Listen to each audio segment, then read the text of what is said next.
திரோதான சக்தி நம்ம இடத்துல என்ன பண்ணும் அப்படின்னு கேட்டிங்கன்னா, திரோதான சக்தி நம்மக்கிட்ட அது என்ன பண்ணும்னா, உயிர் பக்குவப்படும் தருவாய் வரையிலும் நம்ம கூட இருந்து உயிருக்கு அறியாமையை புகுட்டி மறைப்பு என்னும் தொழிலை செய்து கொண்டிருக்கும். பக்குவப்படும் வரை, உயிருக்கு நல்ல அறிவு வரும் வரை உயிர் கூடவே அது பயணித்து உயிருக்கு மறைப்பு தொழிலை செய்து வரும். எப்பொழுது உயிருக்கு பக்குவ நிலை வந்து எய்தியதோ அப்பொழுது அதே திரோதான சக்தி அருட்சக்தியாக மாறி பஞ்ச சக்திகள் நிவர்த்தி முதலிய பஞ்ச தொழிலையும் தான் இயற்றி வீடு வேற்றுக்கு அது உயிரை கைகொண்டு செல்லும் அப்படின்றோம். அப்போ தொழில் ஒன்று தான், உயிரை வீடு வேற்றுக்கு கொண்டு செல்லுவது. அந்த தொழிலை எது செய்வதுன்னா இறைவனுடைய சக்தி செய்வது. ஒரே சக்தி தான். அந்த ஒரே சக்தி உயிருடைய பக்குவத்தன்மைக்கு ஏற்றாற்போல மறைப்பையும் செய்யும், அருளையும் செய்யும். அப்போ நகாராதி பஞ்சாட்சரம் என்பது அத்தனை பக்குவப்பட்ட சாரார்களுக்கும் பொருந்தி வருவது. இன்ன தன்மையர் இவருக்கு ஞானம் கிடைத்தால் மட்டும் நகாராதி அந்த திரோதான சக்தி என்பது செயற்படுவதும் கிடையாது. அத்தனை உயிர்களையும் தொழிற்படுத்துவது திரோதான சக்தி என்னும் இறைவனுடைய சக்தி. அதனால் திருவாசகம் என்பது அனைவருக்கும் உரியது என்பதால் தான் மாணிக்கவாசகர் நமச்சிவாய வாழ்கன்னு தூளபஞ்சாட்சரத்தில் ஆரம்பித்தார். அப்படி அந்த திரோதான சக்தி என்கின்ற நடைப்பாற்றல் எப்போது உயிருக்கு மலபரிபாகம், சக்தி நிவாதம், இருவினையொப்பு போன்ற நிகழ்வுகளெல்லாம் நிகழ்ந்து பக்குவப்பட்ட ஒரு நிலையிலே வருகிறதோ அப்பொழுது அதே நடைப்பாற்றல் வனப்பாற்றலாக மாறி திருவருட்சக்தியாக மாறி கன்வெர்ட் ஆகி, இதுவே அந்த ஒரு சக்தியே உயிரை இறைவனுடைய வீடு வேற்றுக்கு கொண்டு செல்லும்.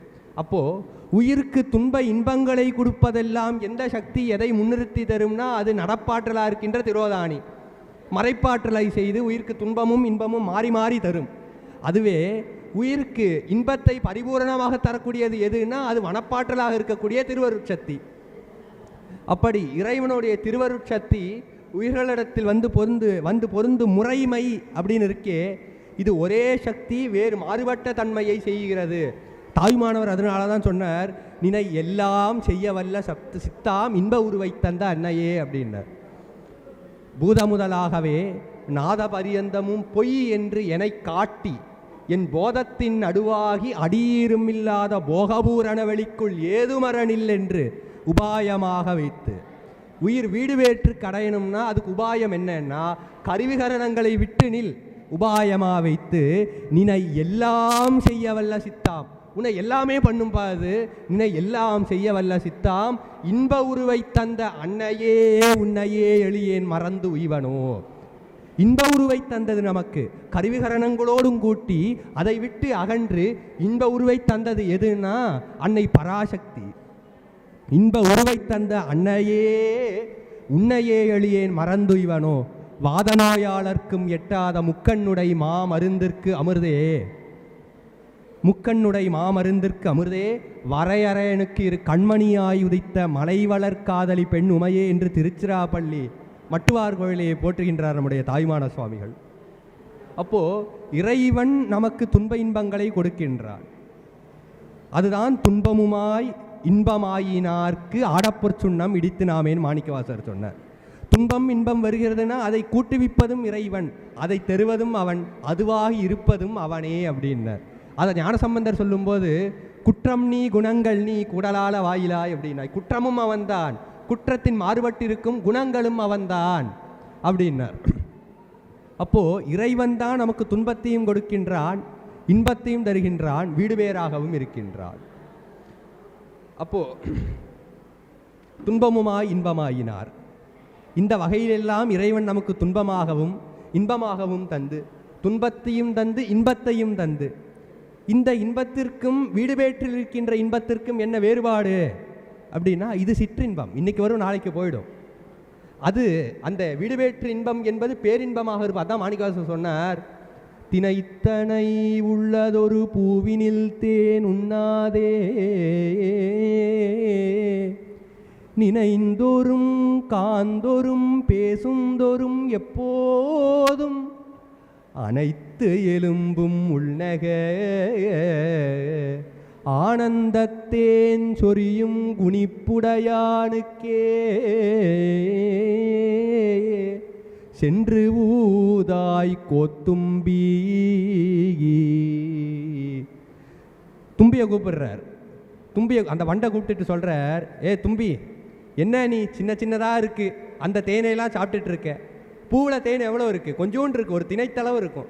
அந்த அளவு தேனை நீ சாப்பிட்டுட்டு இருக்கியாச்சி, என்ன புத்தி உனக்கு? இதை விட ஒரு பெரிய தேன் இருக்குது தெரியுமோ? நினைந்தோறும் காந்தோறும் பேசுந்தோறும் எப்போதும் அனைத்து எலும்பும் உள்ளக ஆனந்த தேன் அது. இந்த தேனாவது ஒரு வாட்டி சாப்பிட்டா அது சுவை நாளைக்கு மறந்து போயிடும். அது ஆனந்த தேன், எப்போதும் தித்தித்து இருக்குமா. ஆனந்த தேன் சொரியும் குணிப்புடையானுக்கே சென்று ஊதாய் அப்படின்னார். திருநாவுக்கர் சுவாமிகளை வந்துட்டு இதுக்குள்ளே போடுறாங்க, செங்கச்சூளைக்குள்ளே போடுறாங்க. அப்போது அவர் 7 நாள் கிட்ட அந்த செங்கச்சூளைக்குள்ளே இருந்தாருன்னு சொல்லிட்டு பெரிய புராணத்தில் குறிப்பு வருது. சோறு தண்ணி இல்லாமல் ஒருத்தர் 7 நாள் சர்வை பண்ண முடியுமா? 7 நாள் சோறு தண்ணி. ஆனால் திருநாவுக்கரசர் இருக்காரே, எப்படி சேக்கிழார் பதிவு பண்ணுறார், அவர் சாப்பிட்டாராம். எதை சாப்பிட்டாராம்? ஆனந்த வெள்ளத்தின் இடை மூழ்கி அம்பலவர் தேன் உந்து மலர்பாதத்து அமுது உண்டு தெளிவு எய்தி ஊனம்தான் இளராகி உவந்து இருந்தார். தமை கண்டே ஈனந்தாங்கியது இளதாம் என்ன அதிசயம் என்றார். அம்பலவர் தேன் உந்து மலர்பாதத்தில் அவர் அமுதுந்திருந்தாராம். அவர் சாப்பிடாமலாம் இல்லையா, நல்லா வயிறார சாப்பிட்டாராம். என்ன சாப்பிட்டாராம்? அம்பலவரின் மலர்பாதத்தில் இருந்த அமுதை சாப்பிட்டாராம் திருநாவுக்கரசர். அதனால 7 நாள் சாப்பிடாம இருந்தார் அவர். அப்போது நமக்கெல்லாம் இருக்கின்ற அந்த பேரின்பத்தின் வெளிப்பாடு என்பது இறைவனுடைய திருவடியை பற்றி நிற்பது. அந்த பேரின்பத்தை நாம் அனைவரும் அனுபவிக்க வேண்டும். அப்போது இறைவனுடைய அந்த சித்தத்தின் சங்கல்பத்தின் மூலியமாகத்தான் நமக்கு இருவினை வருகிறது, துன்பமும் இன்பமும் வருகிறது. அந்த ஒரு எண்ணத்தில் நாம் இருந்தோம்னா வருகின்ற இன்ப துன்பங்கள்லாம் நமக்கு ஒரு துன்பமாகவே தெரியாது. அப்போ எல்லாம் மகாதேவன் செயல், எல்லாம் என் செயல் என்று இருந்தேன், எல்லாம் சிவன் செயல் என்று தேர்ந்தேன் அப்படின்னு சொல்லுவாங்க. சிவபோகசாரத்தில் அந்த கருத்து நிறைய வலியுறுத்தி இருக்காங்க. எங்கே மாதேவா நின் செயலே என்று இருந்தேன் அப்படின்னுவர். அப்போது எல்லாம் சிவன் செயல் என்று இருந்து நாம் அவனுடைய திருவடியை பற்ற வேண்டும் சொல்லி இத்தோடு முடிவு செய்து கொள்கின்றேன். மூர்த்தி எல்லாம் வாழி எங்கள் மோனகுருவாழி அருள் வார்த்தை என்றும் வாழி அன்பர் வாழி வராவரமே திருவார் கமலை பதிவாழ்க அப்பதி சேரும் நின்றன் மறுவார் மரபும் திருநீரும் கண்டியும் வாழ்க அருட்குருவாகும் நின்றன் திருக்கூட்டம் வாழ்க நற்கோ நிறைகள் தருவாள் தருமை திரு ஞான சம்பந்த தேசிகனே வாழ்க. ஞான சம்பந்தம் சொக்கலிங்கம். நம பார்வதீபதையே அரர மகாதேவா.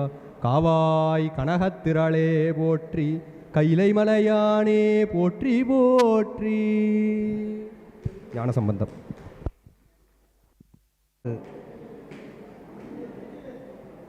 திருவாசகத்தை குறித்து சத்தர் ஒரு நிமிஷம். அதற்கு முன்பாக சிவ கலையாளினி அவர்கள் அன்னதானத்தின் பெருமை குறித்து சின்னதாக சுருக்கமாக ஒரு கதை சொல்லுவாங்க. தானத்தில் சிறந்தது அன்னதானம். அந்த அன்னதானத்தின் பெருமையை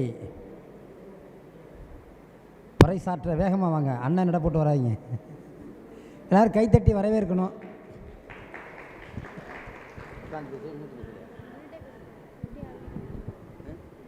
அரணம பார்வதி பத்தின்னு சொல்லி எங்கேயும் இறையர்கள் இது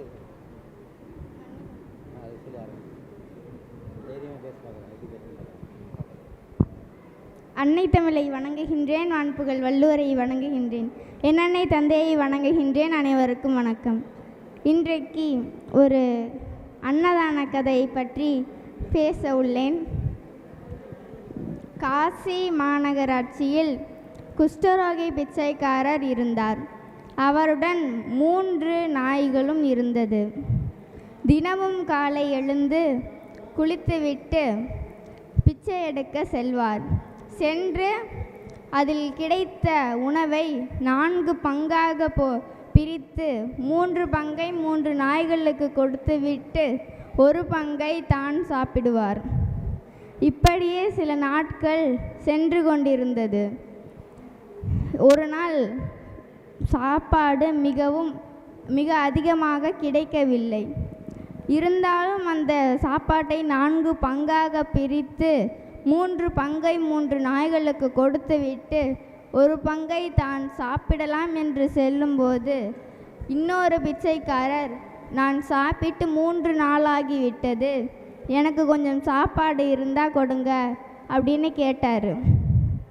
அதுக்கு அவர் சாப்பாடு இல்லைன்னு சொல்லாமல் அவரை கூப்பிட்டு சாப்பாடு தரலான்னு தரும்போது அந்த புதுசாக வந்த பிச்சைக்காரர், நான் யாருன்னு உங்களுக்கு தெரியுமா அப்படின்னு கேட்டார். எனக்கு நீங்கள் யாரெல்லாம் முக்கியம் இல்லை, நீங்கள் சாப்பிட்டு 2-3 நாள் ஆச்சுன்றீங்க, வந்து சாப்பிடுங்க அப்புறம் பேசிக்கலாம் அப்படின்னு சொல்கிறாங்க. ஆனால் இருந்தாலும் பரவாயில்ல, நான் யாருன்னு சொல்லிட்டு தான் சாப்பிடுவேன் அப்படின்னு சொல்லிடுறாரு அவர். நீங்கள் யாருன்னு எனக்கு தெரியும், பரவாயில்ல சாப்பிடுங்க, சாப்பிட்டு பார்த்துக்கலாம் அப்படின்னாரு. இருந்தாலும் அந்த பொது பிச்சைக்காரர் கேட்காம, நான் யாருன்னு உங்களுக்கு சொல்லிட்டு தான் சாப்பிடுவேன் அப்படின்னு சொன்னார். அதுக்கு குஷ்டரோகி பிச்சைக்காரர் சொன்னார், நீ யாருன்னு எனக்கு நல்லாவே தெரியும், அதனால் நீ எதுவும் சொல்ல தேவையில்லை, நீ சாப்பிடு ஃபஸ்ட்டு அப்படின்னு சொன்னார்.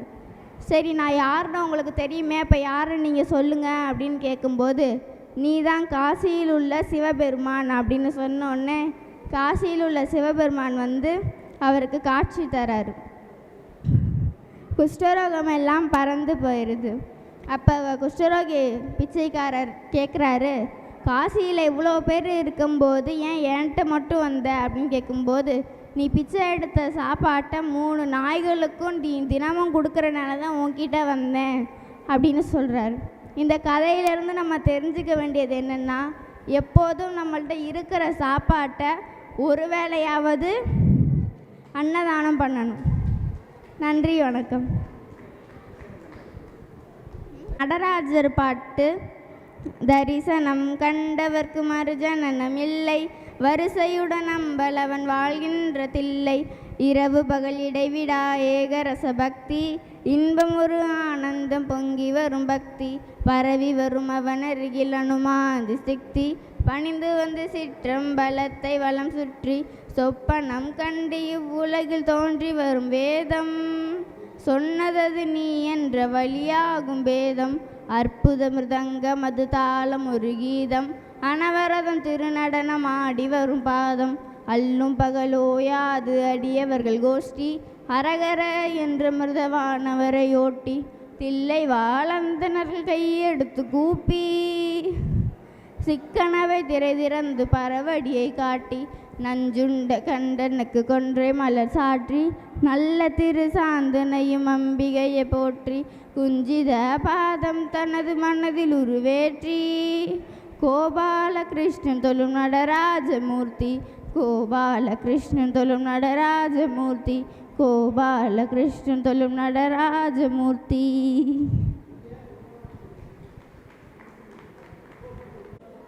சிவ கலையாளினி அவர்களுக்கு நிறைய கதை சொல்வா. என்ன ஆள் தான் கொஞ்சம் வீக்காக இருக்கா, அதனால் மூச்சு வாங்கி சொல்ல முடியல. அம்மா அவர்கள், உங்கள் பேர் அம்மா? தருணாம்பாள் காண்டீபம் அம்மா அவர்கள் வந்து ஆன்மீகம் ஆனந்தத்தினுடைய ஒரு முக்கிய ஒரு அங்கத்தினர் இருக்காங்க. இந்த நல்ல நாளில் அவங்களோட ஆசீர்வாதம் பண்ணி அம்மா காலில் விழுந்துக்கும். அர நம பார்வதிபதே. சால்வே நீங்கள் போத்திருக்கு பாப்பா.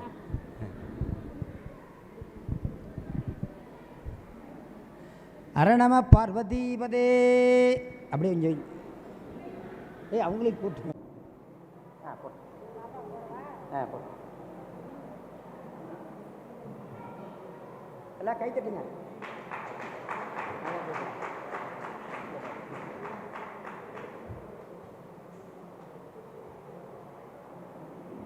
உங்கள் பேச்சு மாதிரியே இருக்கா அம்மா? காலையில் இல்லையா அம்மா?